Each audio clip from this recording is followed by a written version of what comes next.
진짜 현타온다. 네, 안녕하세요. 여러분, 유튜브 라이딩 공입니다. 네, 오늘 할 것은 바로 써져 있는 대로 네, 너무 뜬금없었다. 자, 월드컵 8강 경기 리뷰해 보도록 하겠습니다. 자, 일단 경기가 총 4경기가 있는데요. 오늘은 2경기만 먼저 하도록 하겠습니다. 경기가 워낙에 레전드였기 때문에 볼 때마다 놀란데요. 저는 일단 네덜란드 아르헨티나 경기는 새벽 4시에 우리 시간에 해가지고 경기 영상은 보지 못했고 라이브로 못 봤다는 거예요. 후반 이제 다음날 일어나서 하이라이트로만 봤고요. 크로아티아랑 이제 브라질 경기 같은 경우는 제가 풀로 라이브로 봤습니다. 새벽 2시까지. 정말 피곤했어요. 새벽 3시까지 봤죠. 승부 차이까지 갔으니까. 정말 피곤하더라고요. 어쨌든 경기를 봤고요. 자, 크로아티아랑 브라질 경기부터 보도록 하겠습니다. 정규 시간 내에는 1대1 무승부가 나왔는데요. 경기는 솔직히 말하면 객관적인 전력은 브라질이 앞서가지고 브라질이 그래도 크로아티아를 압도적이기까지는 아니더라도 이기지 않을까 생각이 들었는데 이게 웬걸? 뚜껑을 열어보니까 양팀 전반전이 0대0으로 끝났고요. 경기 내용은 브라질이 공격이 되게 단조로웠어요. 공격 패턴이 되게 중앙 돌파 그리고 개인기에 의존한 공격 되게 전반전에는 단조로운 전술로 밀어붙였는데요. 그러다 보니까 크로아티아가 그거를 차단을 잘했어요. 크로아티아가 브라질 공격 패턴을 미리 알고 차단을 잘 했습니다. 그래서 저는 전반전 모습을 보고 우리나라가 전반전에 4골을 먹혔잖아요. 16강전에서. 진짜 그거랑 너무 비교가 되더라고요. 든 생각이. 물론 우리 선수들이 뭐 16강이라는 성과 아주 잘한 건 맞지만 16강 경기만 놓고 보면은 좀 아쉽다. 우리 선수들이 좀 체력적으로 부담이 없고 좀 더 푹 쉬었으면 어땠을까라는 좀 아쉬움도 있고요. 자, 그리고 그러다 보니까 전반전이 양팀 다 우열을 가리지 못했고 후반 들어서 브라질이 더욱 세게 몰아쳤어요. 더욱 세게 몰아친 이유가 브라질이 전반전에 워낙 안 풀려가지고 분명히 치치 감독님이 이제 얘기를 했을 거예요. 라커룸에서 공격이 너무 단조롭다고. 그래서 브라질이 더 맹공을 펼쳤고 그런데도 불구하고 크로아티아가 브라질 공격을 끊고 역습하는 모습이 간간히 보였고요. 크로아티아를 보면서 크로아티아가 브라질 공을 잘 끊고 되게 잘 방어하더라고요. 방어하는 거에서 끝나는 게 아니라 역습까지 나서는 모습을 보여줬습니다. 그러다 보니까 양팀 다 정규 시간 내에서 골이 안 나왔어요. 그 연장에 들어섰는데 연장 들어서도 사실 이렇할 양팀의 결정적인 골은 나오지 않았고 정말 아쉽게 골이 한 끗 차로 빗나가는 경우가 많았습니다. 그래서 승부 차이까지 생각하게 됐는데 이게 웬걸 연장 전반이죠. 추가 시간에 네이마르 선수가 이제 동점골을 만들어냅니다. 결국에 그 원투 패스로 이제 크로아티아 중앙 수비진을 뚫어내고 네이마르 선수가 골키퍼 제치고 깔끔하게 마무리하면서 결국에 브라질이 골문을 열었습니다.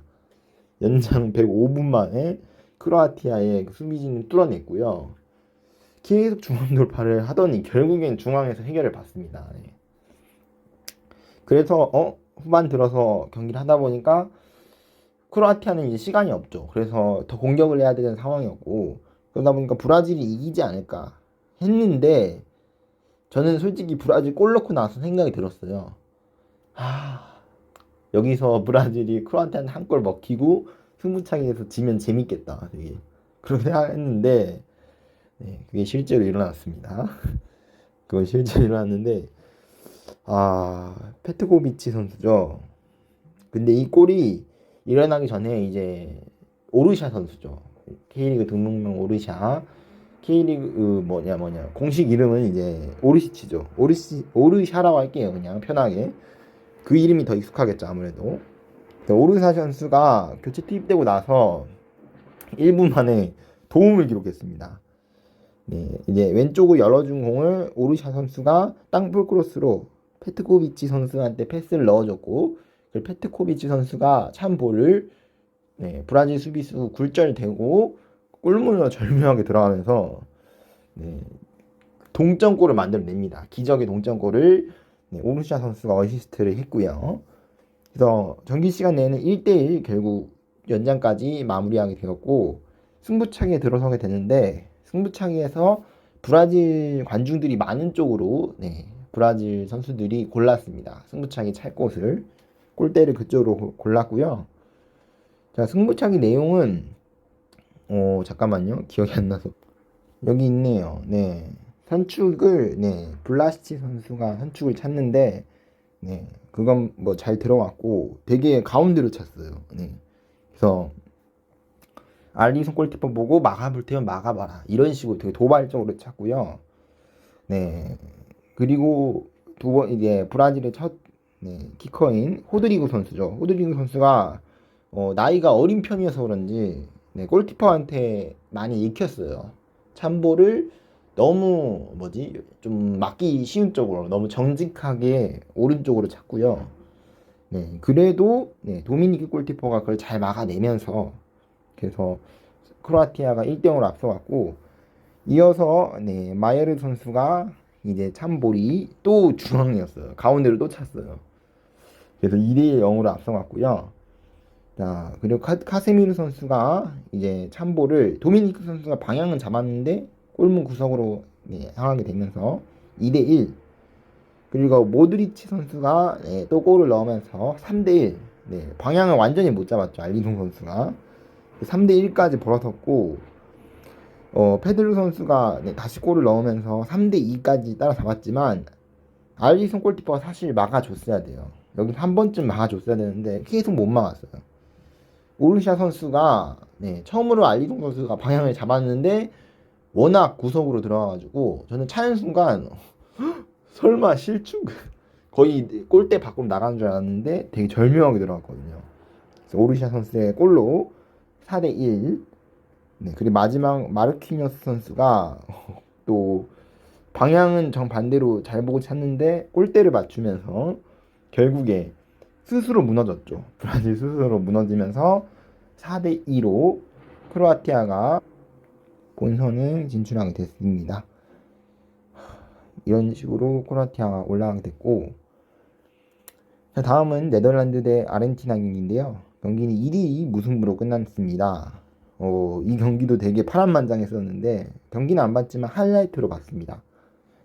다음날 아침에도 하이라이트로 TV에서 보여주더라고요. 전 그걸로 확인했고요. 선제골 일단 몰리냐 선수가 넣었죠. 아르헨티나의 몰리냐. 역시나 아르헨티나 쪽에서 선제골이 먼저 나왔고, 전반전 그렇게 1대0으로 끝났고요.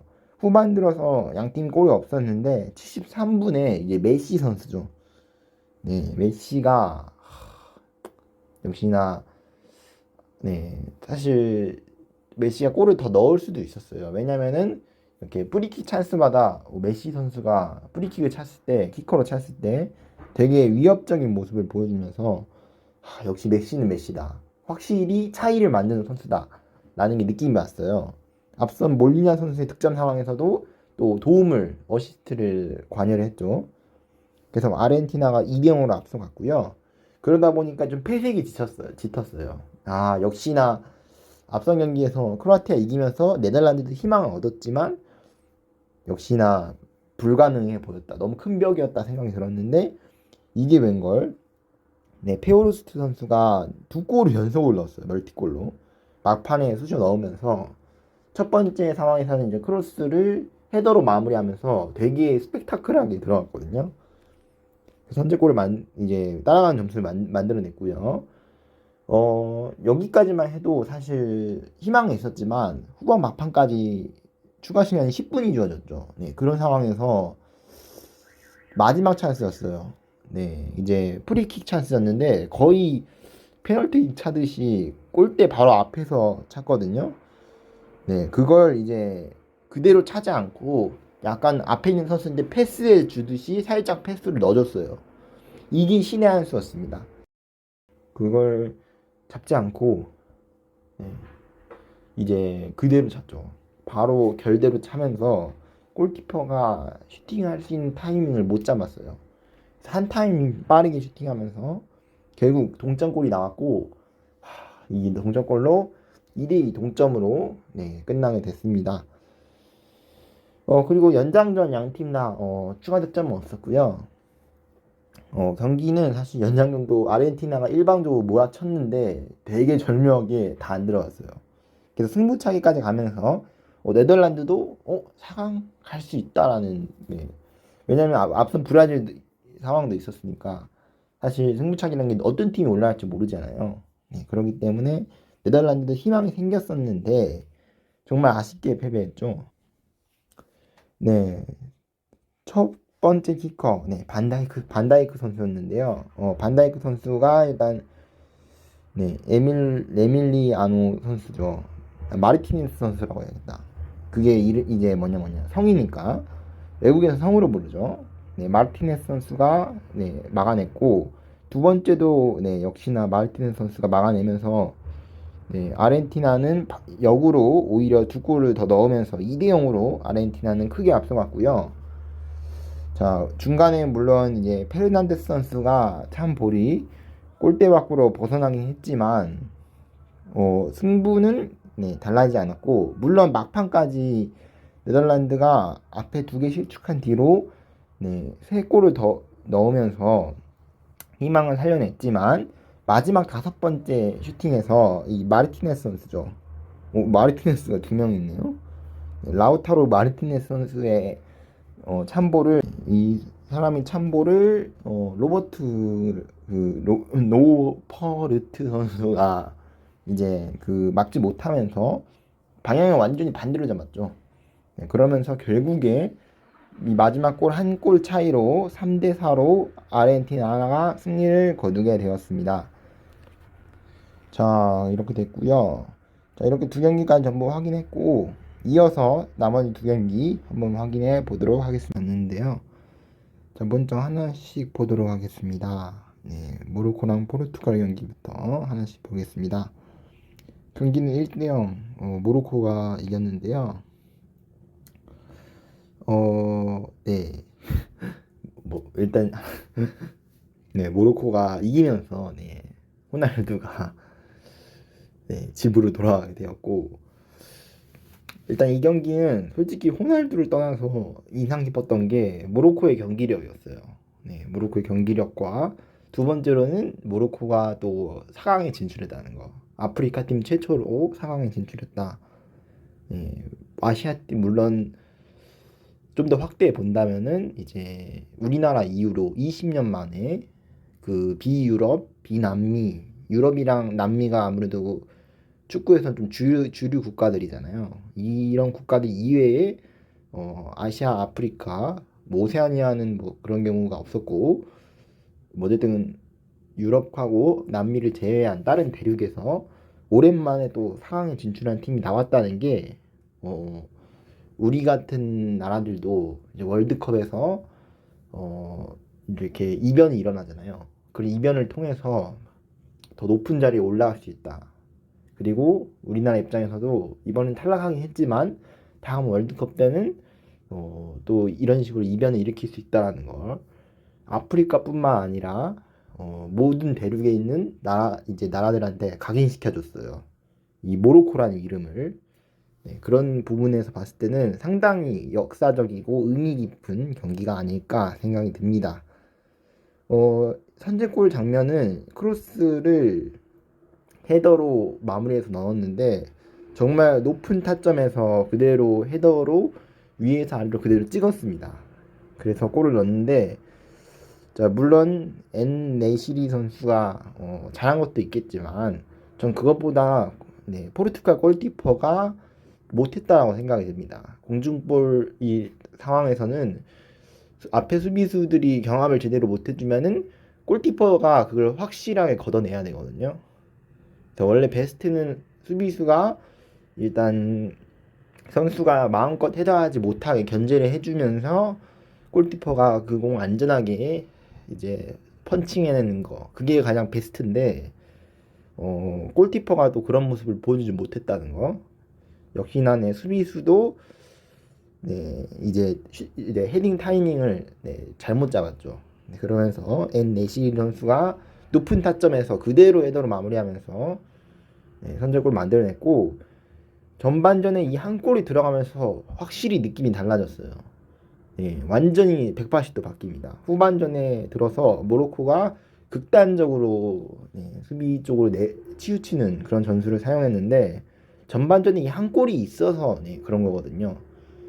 네, 그걸 오히려 전반전에도 안 그래도 모로코를 뚫어내지 못하고 오히려 모로코한테 역습을 맞는 경우가 있었는데 후반전에 포르투갈이라고 해서 뭐 크게 달라진 점 없었습니다. 물론 그 가운데 뭐 골대 맞는 등 정말 포르투갈의 입장에서는 골이 정말 안 들어간다라는 생각이 들 정도로 승리의 여신이 포르투갈을 배신했다.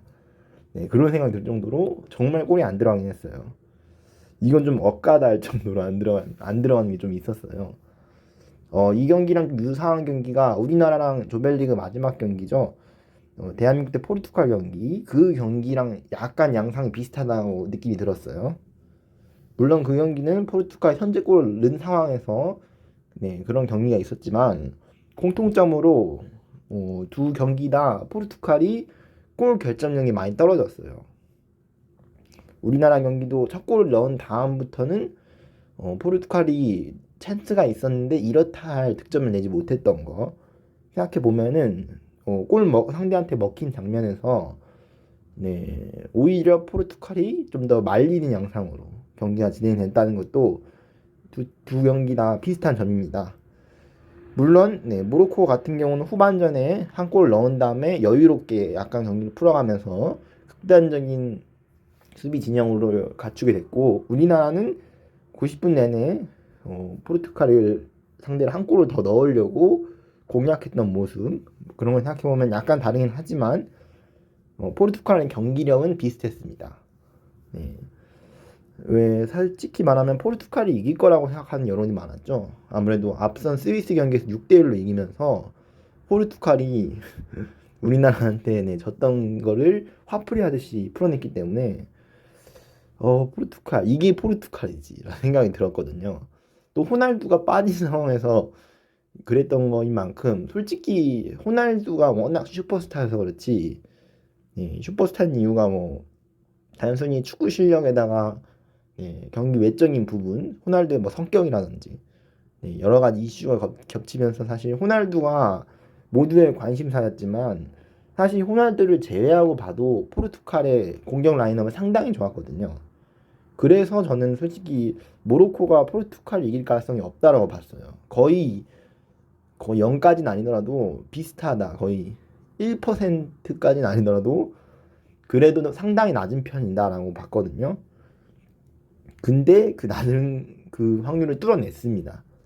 자, 그러면서 처음으로 4강에 진출했고 포르투갈은 후반전에 워낙 경기가 안 풀리다 보니까 네베스를 빼고 호날두를 투입하는 급한 대로 그 스위스 경기에서도 투입 안 했던 호날두를 투입하는 모습을 보여줬는데 오히려 호날두가 들어오고 나서 더 호날두가 결정적인 찬스를 놓치고 오히려 더 본인의 그 마지막 월드컵을 차버리는 그런 모습을 보였고요.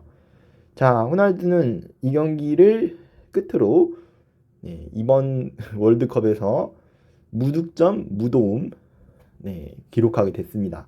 공격 포인트가 하나도 없어요, 호날두가. 그래서 정말 본인의 라스트 댄스 앞선 메시랑 호날두를 비교해 보면은 두 라이벌이 사실 같은 세대이기 때문에 어쩔 수 없이 비교하게 되잖아요. 그런 걸 생각해 보면은 너무 극명하게 차이가 납니다. 메시는 물론 페널티킥에서 간신히 이기긴 했지만 본인이 골과 도움을 기록하면서 팀을 이끌어갔고 반대로 호날두는 오히려 선발 라인업에서 자주 제외가 되고 경기에 나왔을 때도 썩 그렇게 좋은 모습을 보여주지 못했습니다. 오히려 이기적인 모습을 보여줬죠. 여러 불화설도 있었고 그렇기 때문에 사실 포르투갈이 이대로 가면은 팀이 무너지지 않을까 서로 그렇게 생각이 들었었는데 오늘 경기가 딱 그런 경기였습니다. 결국에 토너먼트에서 지면서 떨어지게 됐고요. 자, 이어서 열린 잉글랜드랑 프랑스의 경기 1대2로 프랑스가 이겼습니다. 이 경기는 잉글랜드 프랑스 팬 입장에서는 전쟁이었습니다. 왜 전쟁이었냐면은 잉글랜드 프랑스 하니까 느낌이 안 오는데 우리 대한민국으로 비유를 해보자면은 우리나라랑 일본의 뭐 한일전 같은 느낌이에요. 그러니까 잉글랜드 프랑스는 숙명의 라이벌 그런 좀 느낌이어서 사실 8강은 엄청 전쟁 같았습니다. 근데 이 전쟁에서 프랑스가 이겼는데요. 선제골에서 프랑스가 선제골을 넣은 만큼 잉글랜드는 시작부터 끌려가기 시작했습니다. 그래서 전반전 경기 내용도 솔직히 잉글랜드가 아쉬웠어요. 경기력이. 아쉬운 경기력을 많이 보여줬고 분명히 슈팅 기회는 잉글랜드가 더 많았어요. 프랑스보다. 그런데도 불구하고 경기 내용 자체는 상당히 아쉽죠. 이 케인의 골 같은 경우도 사실 PK로 넣은 골이기 때문에 잉글랜드의 골 결정력이 아쉬운 대목이라고 볼 수 있습니다. 심지어 케인은 페널티킥 기회를 하나 더 얻었는데도 그 두 번째 페널티킥을 실축했습니다.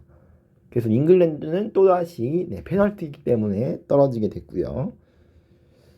프랑스는 물론 2대1로 이렇게 마지막에 지루의 골로 이기긴 했지만 사실 페널티킥이 이렇게 박스 안에서 계속 위험한 찬스들을 연속으로 내주면서 물론 골로 안 이어져서 다행이지 위험한 찬스들을 계속 내주면서 페널티킥까지 두 번 내줬다는 거는 그렇게 썩 좋은 부분은 아닙니다.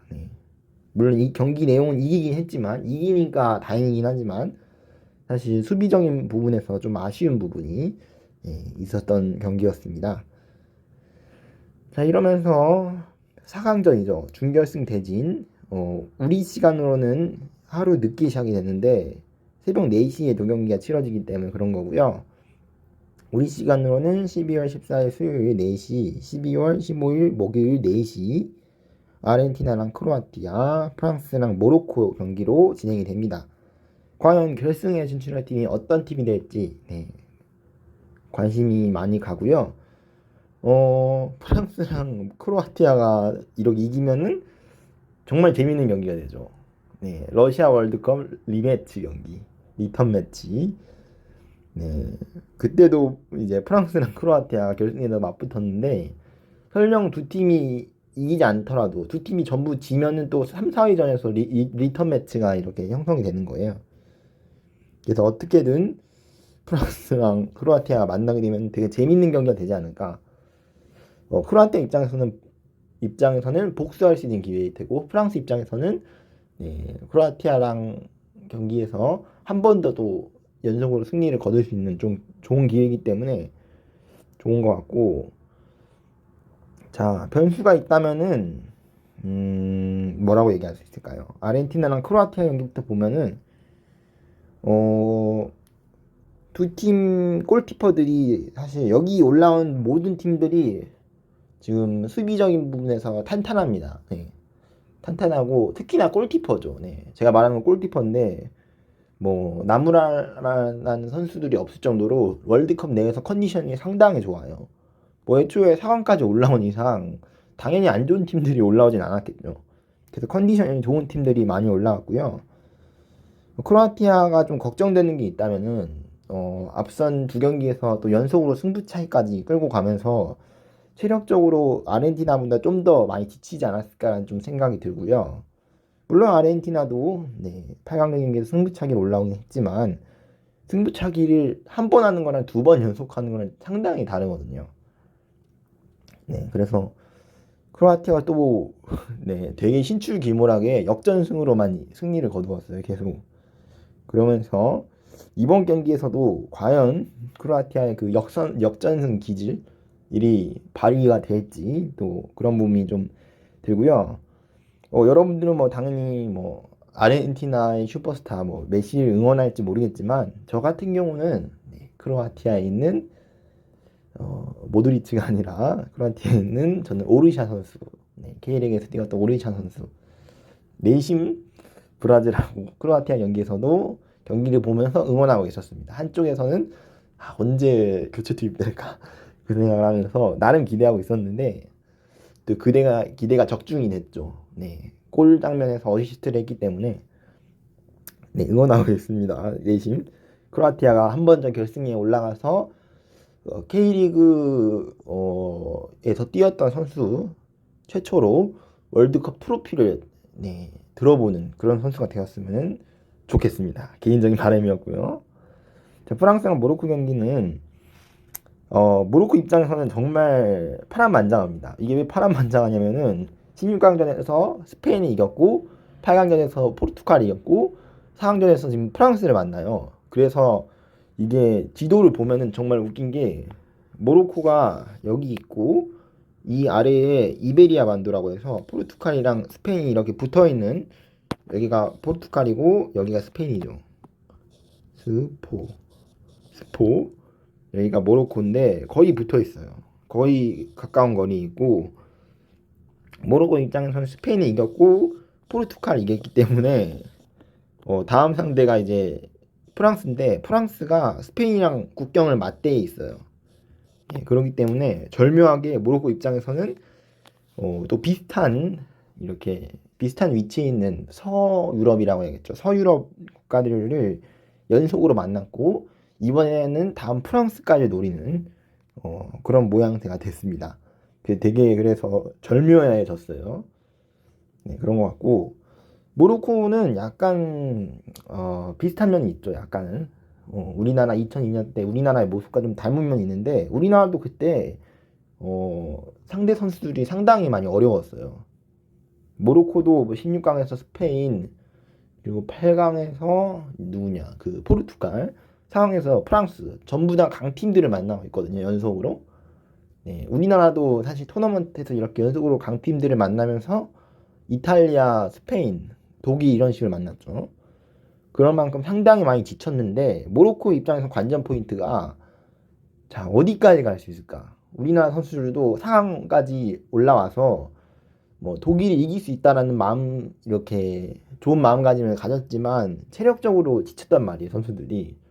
그런 만큼 이 체력적인 부분을 모로코가 어떻게 케어할 수 있을까? 이게 결승전으로 진출할 수 있는 관전 포인트고요.